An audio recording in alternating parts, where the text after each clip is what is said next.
It's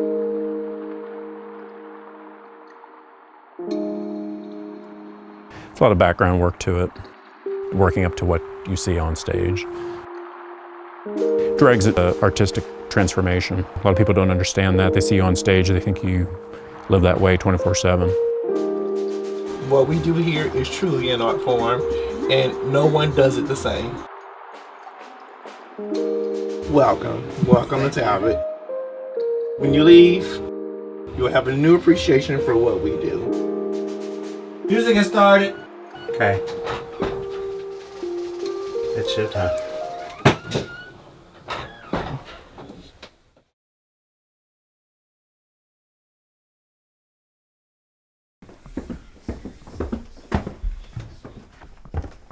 I would spend a year getting a costume ready for the Grand Masquerade. And that's how I first started. Of course, we're talking 1991, 92.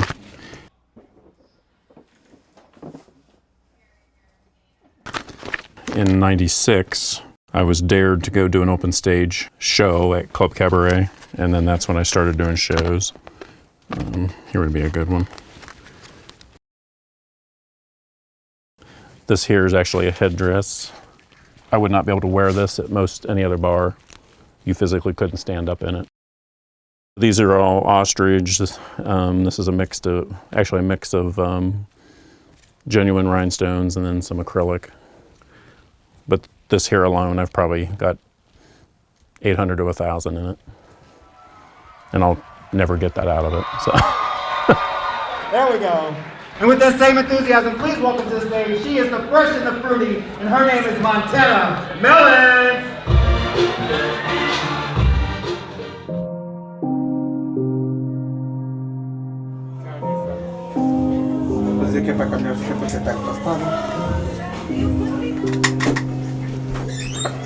I thought it'd be cooler in here.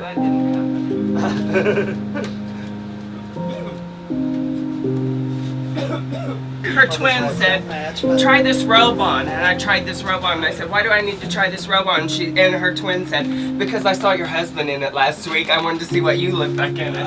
Oh, wow. They're telling tales. Being transgender and gay, it really isn't a choice. You just can't fight it. I finally reached a point where I had to do it because it's what was normal to me from the time I was 3 or 4. If I didn't transition, I probably would have ended up a suicide. Are you okay? I mean, it would be nice if you say, I don't even remember, and you just turned it in. I've been doing this since I was about 5 or 6. I just didn't have a name for it.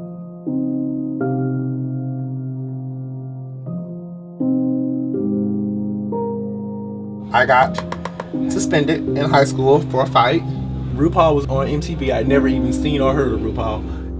And that's when I knew that I wanted to go into the field of female impersonation. When I decided to go back to school, I was weighing out the cost of living and my education in Vegas, and a friend of mine just said, hey, what about Indy? I could go to school, get my education, and remain independent, and still stay in my chosen career.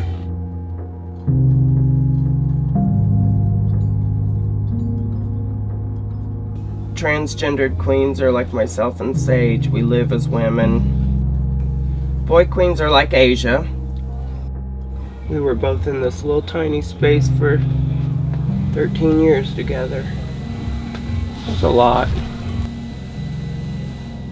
Yeah, he's really cool.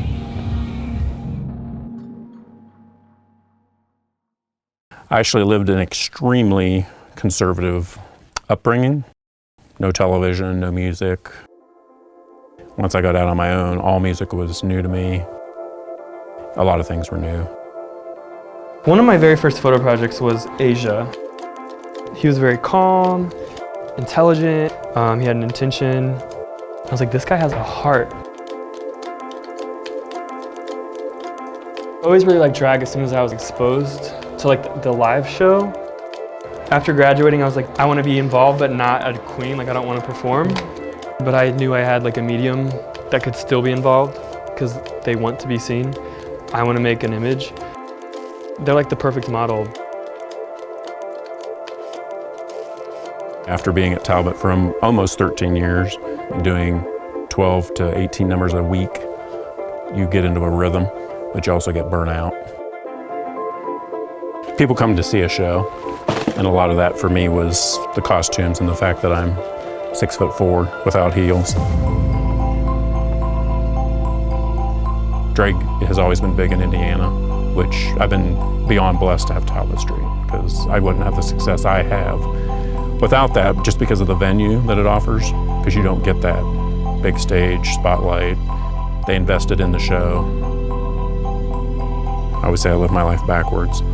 I didn't start off doing what I wanted to do. I ended up doing what I wanted to do, so. There's no end goal, except like it's really fulfilling personally and creatively to be doing it. I don't believe in luck, but it feels awesome that what I'm doing creatively can coincide with what they're doing creatively. It's exciting doing it. I'm going to school to be a social worker because I don't want this to be the definition of who I am, the only thing that I've done in my life, but this is what I love the most. And it pays the bills too. Pretty freaking good, I'll tell you that.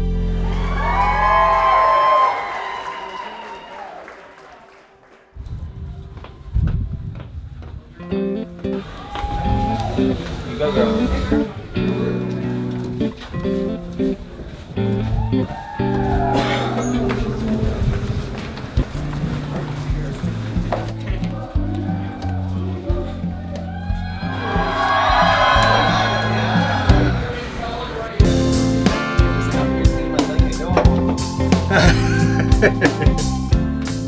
They don't have to tip you, or as we call it, picking cabbage. It's a connection, and that's part of the drag. It's a job. Yeah, I enjoy it. Drag is a smaller scale than like mainstream, whatever it may be, writers or actors or musicians, but I mean, it's art. If you want to do it, that's valid enough. Who cares if you're like doing it in your living room or if you're doing it on TV or doing it on a stage?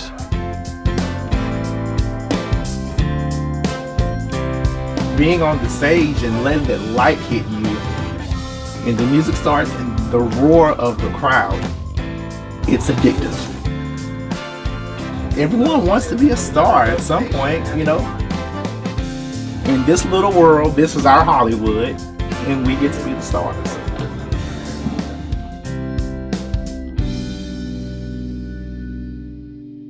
The working up to it, the process of it, and then giving that to the public and getting their reaction back. It's a lot of work. It's harder to do the older you get. And you get to play dress up and get paid for it and have a good time, so. That's drag for me.